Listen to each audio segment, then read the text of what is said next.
of the earth, the separate and equal station to which the laws of nature and of nature's God entitle them, a decent respect to the opinions of mankind requires that they should declare the causes which impel them to the separation.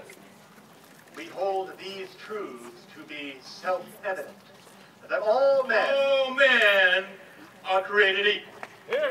Yeah! That they endowed by their Creator with certain unalienable rights, that among these are life, liberty, and the pursuit of happiness.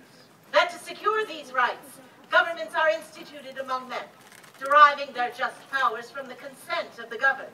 That whenever any form of government becomes destructive to these ends, it is the right of the people to alter or to abolish it and to institute new government, laying its foundations on such principles and organizing its powers in such form as to them shall seem most likely to affect their safety and happiness.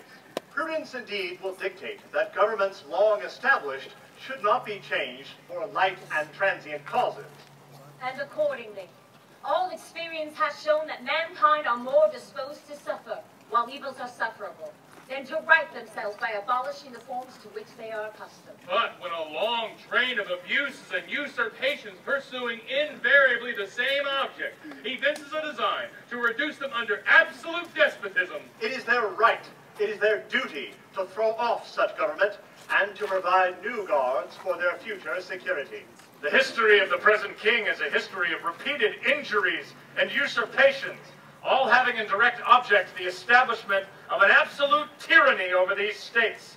To prove this, let facts be submitted to a candid world. He has refused his assent to laws, the most wholesome and necessary for the public good. He has dissolved representative houses repeatedly for opposing with manly firmness his invasions of the rights of the people. He has refused for a long time, after such dissolutions, to cause others to be elected. He has made judges dependent on his will alone for the tenure of their offices and the amount and payment of their salaries. He has erected a multitude of new offices and sent hither swarms of officers to harass our people. He has kept among us, in times of peace, standing armies without the consent of our legislation. He has affected to render the military independent of and superior to civil power. He has combined with others to subject us to a jurisdiction foreign to our Constitution, giving his assent to their acts of pretended legislation. For quartering large bodies of armed troops among us. For cutting off our trade with all parts of the world. For imposing taxes upon us without our consent. Depriving us, in many cases, of the benefits of trial by jury. For transporting us beyond seas to be tried for pretended offenses. He has abdicated government here by declaring us out of his protection and waging war against us. He has plundered our seas, ravaged our coasts, burned our towns, and destroyed the lives of our people. He is at this time transporting large armies of foreign mercenaries to complete the works of death, desolation, and tyranny, already begun with circumstances of cruelty and perfidy, scarcely paralleled in the most barbarous ages, and totally unworthy the head of a civilized nation.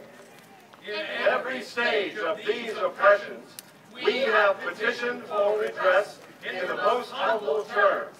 Our repeated petitions have been answered only by repeated injury. A prince whose character is thus marked by every act which may define a tyrant is unfit to be the ruler of a free people.